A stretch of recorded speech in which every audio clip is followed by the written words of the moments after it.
have been able to read it between the lines in earlier episodes. In any case, it's time for me to face it head on and talk about it, so that I can meet the shadow sides that I feel knocking on my shoulder, but also so that I can hopefully land in a space where I allow myself to appreciate the beauty of it, of all my privilege.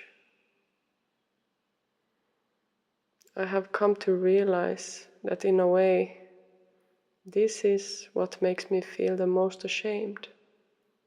My privilege is one of my biggest shadows.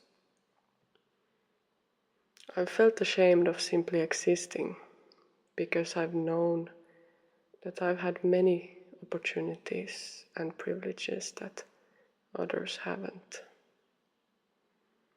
I feel uncomfortable to step into this discussion, and I guess that's exactly why I need to talk about it. But it feels like I'm stepping into a minefield. I notice sides of me that angrily want to shut me up, telling me that I have no right to whine about my experience, exactly because others have it much tougher in many ways. And talking about my pattern of feeling unwanted in the last episode brought up a voice in me that said, "What right do you have to complain about your pain or feeling unwanted when you were still in a situation where the adults were trying to help? When you've grown up being loved by your parents? When others have experienced far worse?" These are some of the voices, the shadows that I need to bring into this conversation. And they are a big reason for why I need to talk about this.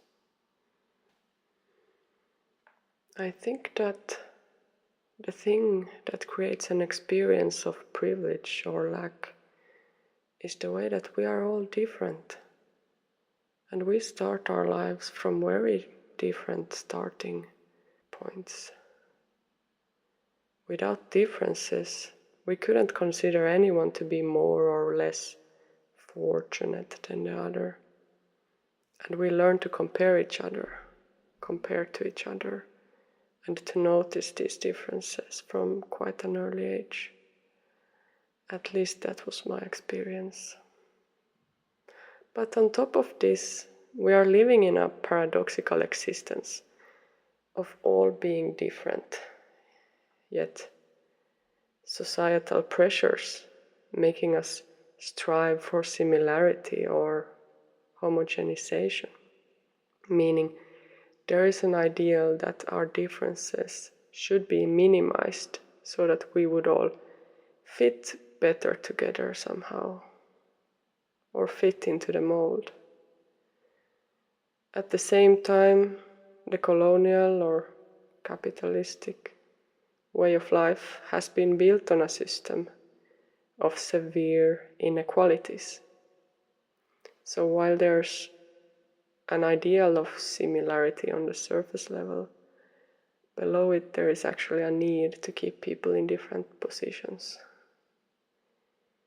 People are sharing a world, let's call it a playground, and we are all taking part in this game of life in our own ways.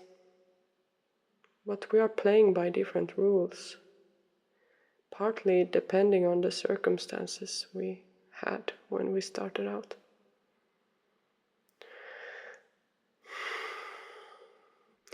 I feel a need to bring this matter up and to step out into a broader perspective for a moment, to acknowledge the world that exists beyond my personal sphere, but that I am also a part of.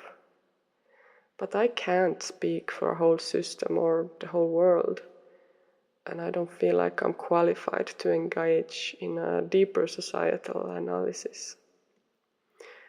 So in this episode I will mainly focus on just sharing my own individual experience of existing within this world. The difficulty in sharing about this experience is that every time I try to express anything from my vantage point, I cringe. It's like I have a little devil on my shoulder telling me I don't deserve to talk because I'm not the so-called victim of this situation. But does that make me the bad guy? I didn't choose my starting point any more than anyone else. Or did I? I don't know. At least I don't remember. And I am past the point of thinking that anyone deserves the spotlight any more or less than anyone else. Whether they have some privilege or not, I believe there is more value in sharing our experiences with each other and trying to understand different sides or nuances than in simply pointing fingers at others or ourselves. I exist and I seem to have a need to express these things. So I will now do my own part and share some stories from my perspective, from my life. Maybe it will be annoying for someone. Maybe it will be relatable for someone else. Both of those reactions are valid. I noticed it sometime in my childhood that I had access to some things and opportunities that other friends didn't have. I attended piano lessons, while my friend's parents could no longer afford to pay for hers, even though she loved it. She loved to play too. I never had a summer job. I would have liked to, but I didn't need to. Other friends had summer jobs or side jobs, and I remember it gave them a certain shine, and I admired them for it. They were more self-sufficient than me, independent, because they needed to be. I remember our school got a girl who was from Albania, and I remember being told that I had to be especially kind to her and play with her so she would feel welcome. And I did, I tried, but our personalities clashed. She wanted to boss me around, and I didn't like it. Then her family moved to another city, and that was that. I felt ashamed for feeling relieved that I didn't need to play with her anymore. I felt like I should have liked her because she was in a less fortunate situation, but I didn't. In my Northern European country, higher education is free, and you can even get a bit of support money when you study. I also took student loans on top of that and didn't need to work while I studied. This makes me feel very privileged when I compare to, well, most others.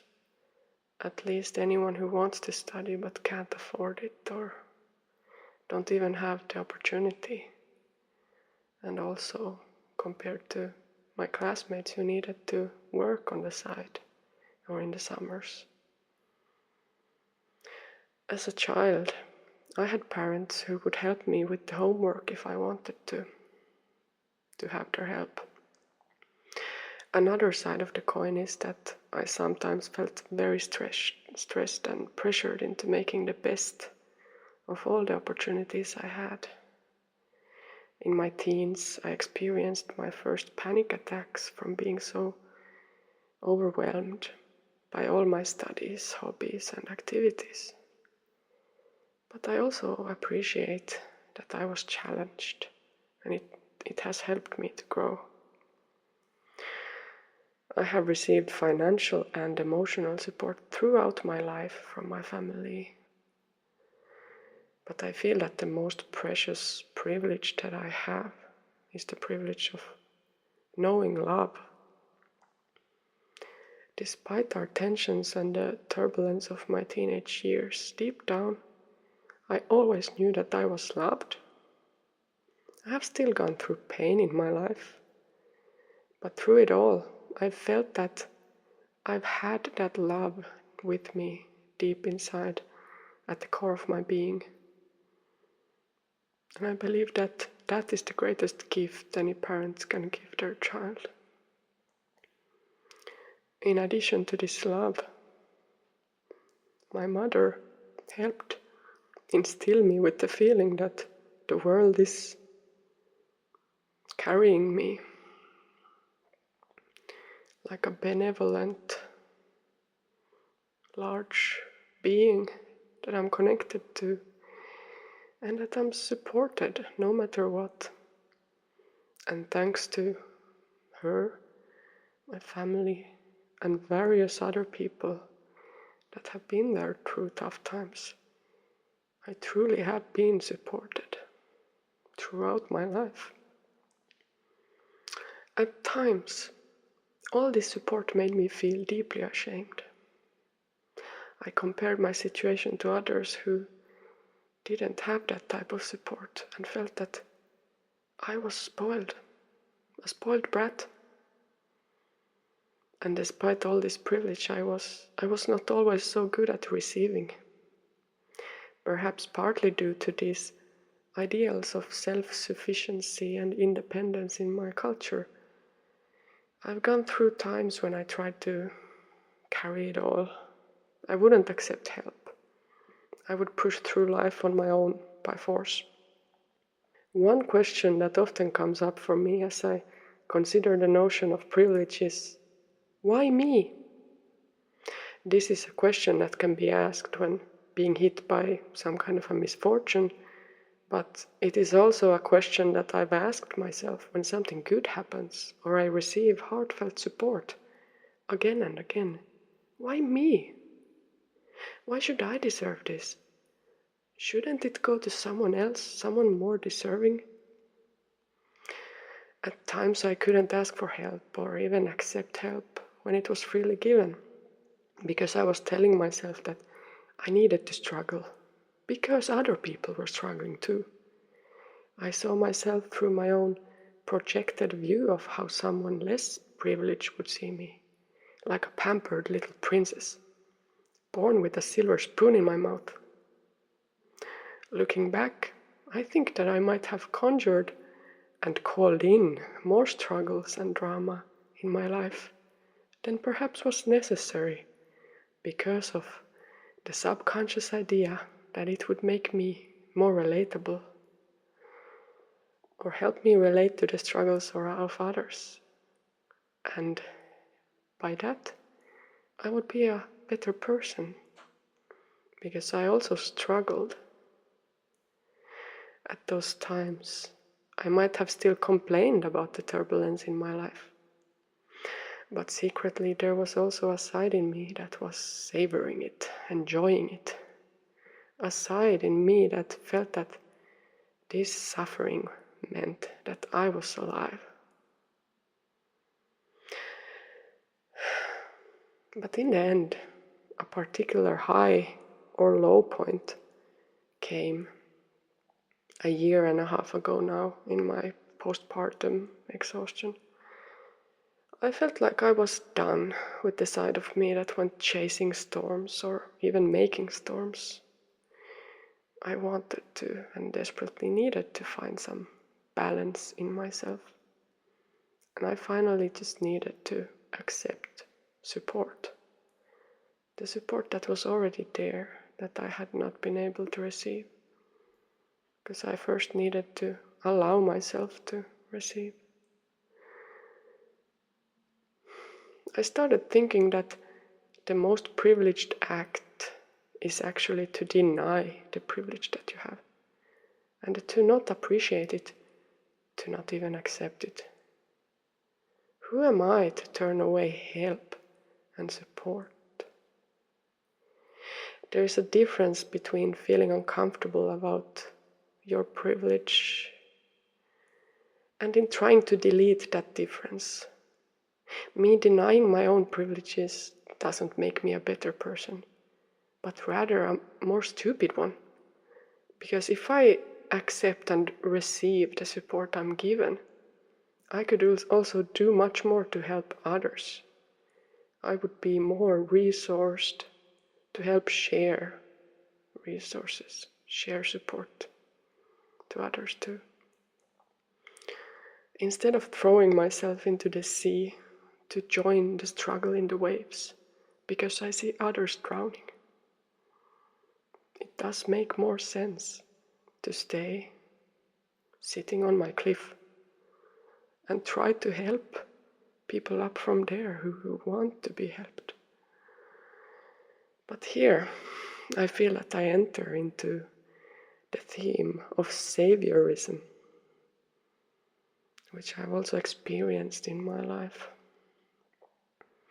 On the one hand, I understand how this behavior can bring its own issues, particularly if the savior behavior is built on ignorance of the true issues that people face, or if it's based on a subconscious need to raise your own sense of self-worth by helping others.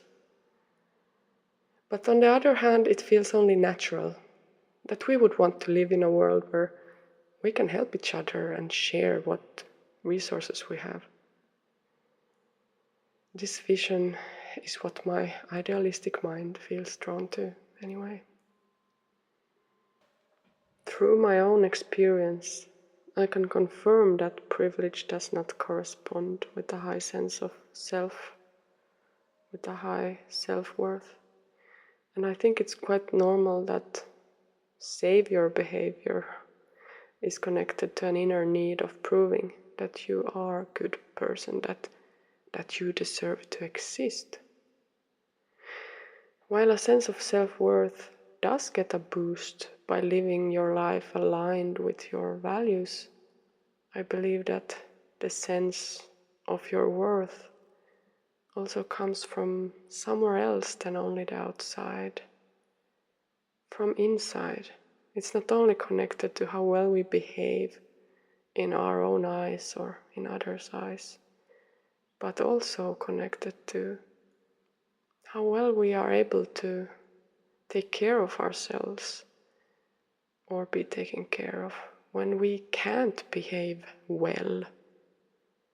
Self-worth is basically the feeling that you are worth the care or worth the attention, or simply that you are worth to exist.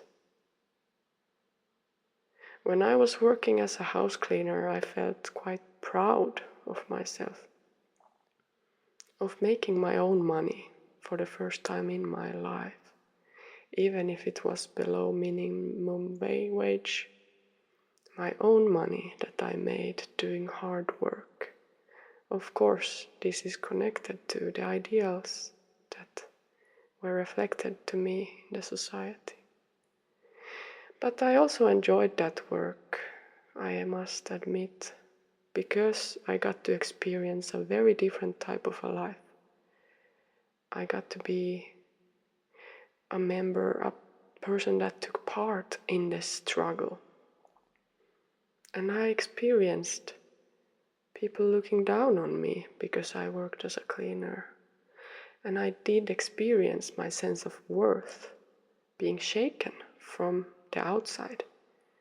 But it was strengthened from the inside in me. I now see that by working that job, I tried to break out of my privilege and experiment with a different way of life. I wanted to make my own luck instead of only receiving support.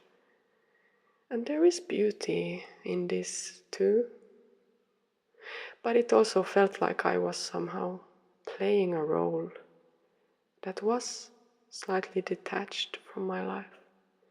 Like I stepped into a parallel life, a parallel track, somewhere totally different than where my life was supposed to go. Oh, there's a word for this, I guess. I guess you could call it slumming. I enjoyed it also because I could finally relate to that tough life that all the rappers I listened to were so angrily talking about. I felt like I was finally a part of that community, the working class heroes. Except that I was fake.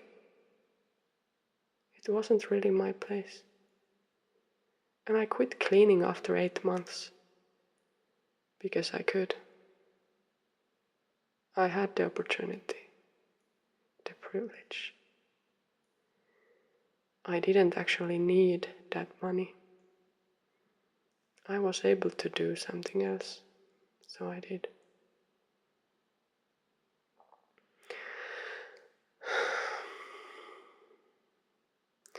In contrast to the cleaning, when I was working as a university lecturer, I felt like I was at home. It was the world I knew, the type of people I had seen, having grown up in an academic household. But in my particular university department, there were other types of people too. People who didn't first seem to fit into the typical mold of an academic. And this helped me to realize that maybe I could be one too. Someone who just was who they was and did what they did. An academic who could attend death metal concerts in their free time. We're all so different, but no matter the starting point, there are endless configurations to the way we go through life. The outer appearance of a person, like a job title, only shows a fraction of what they are. At least to some extent, we all have some space to choose how we express ourselves, what we do with that life. And of course, I want to acknowledge the restrictions that many people come with. But I want to also question the typical way that we perceive privilege and add some nuance to the polar opposites, the black and white sides that keep being painted and that I also placed myself in. What if that other person with another starting point experiences something that I am restricted from experiencing precisely because of my privileged starting point? It sounds obvious, but it feels like a taboo to say it out loud. To say that I don't want to assign value, that different starting points are simply different. By now, I'm starting to feel a bit fed up with using this word, privilege, because it automatically creates a comparison to another. It creates the other. If I describe myself as privileged, it feels like I'm automatically describing someone who is simply different from me, or who had a different starting point, as less privileged. And of course, I think there is a need for these comparisons, but there is also the risk that it pushes us into a place where we are only seeing what separates us, instead of focusing on what we share,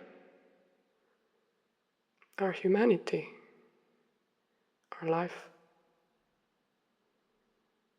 We are all sparks of life, experiencing it from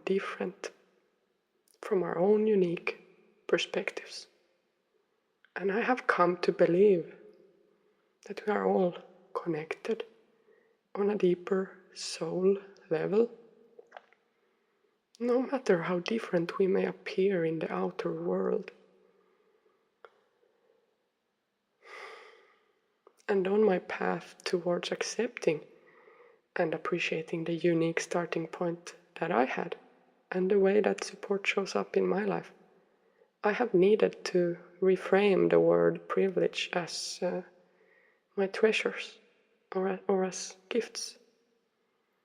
And those gifts can come in many different forms. If I can call it gifts or treasures, I can also treasure my life more easily.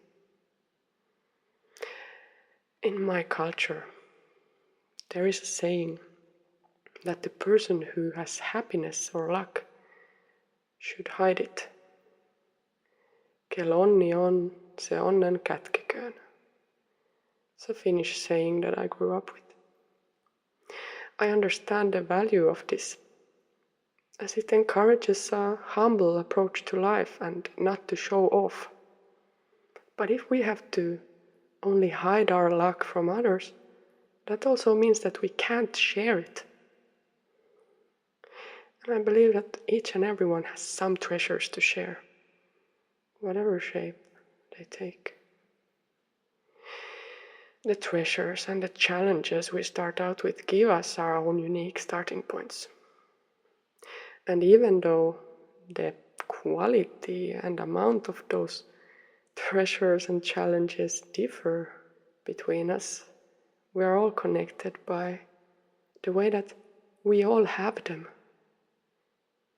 We all have something, and we all have our own lives to live. So who can decide what life is best or the most privileged? And what perspective is most deserving to be heard? What use is it to compare? Well, now that devil or that shadow on my shoulder is back, whispering, that's easy for you to say. You who experienced such support in your life. And yes, perhaps it is more easy for me to say than for someone else. It is unavoidable that what I have to say will be filtered through my own supported perspective. And that what I say will be easy for me to say. That is why I am the one saying it. And there is a place for this too, for what I have to say. I cannot really speak from any other place than from my own experience and my own perspective. I can listen and take in and try to understand other experiences and perspectives. But ultimately, what I take in will also be filtered through me, how I perceive what I take in.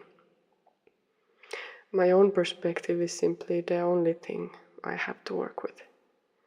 It is the lens that I am locked into in this life. And in the end, how anyone else would judge it really doesn't matter. I still have to live my life. My life is still mine to live. I can have many feelings about that, even resentment or shame. But it's far more fun to just enjoy the ride. My life is a treasure, a gift that I didn't ask for. And yes, maybe that is easy for me to say. But it has not always been so easy to say. And now, when I am in a place where I can actually finally say it, I will. I don't know how I got here or why, but I have this life. So I might as well enjoy it. And you know what? You can enjoy your life too, if you want to.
you.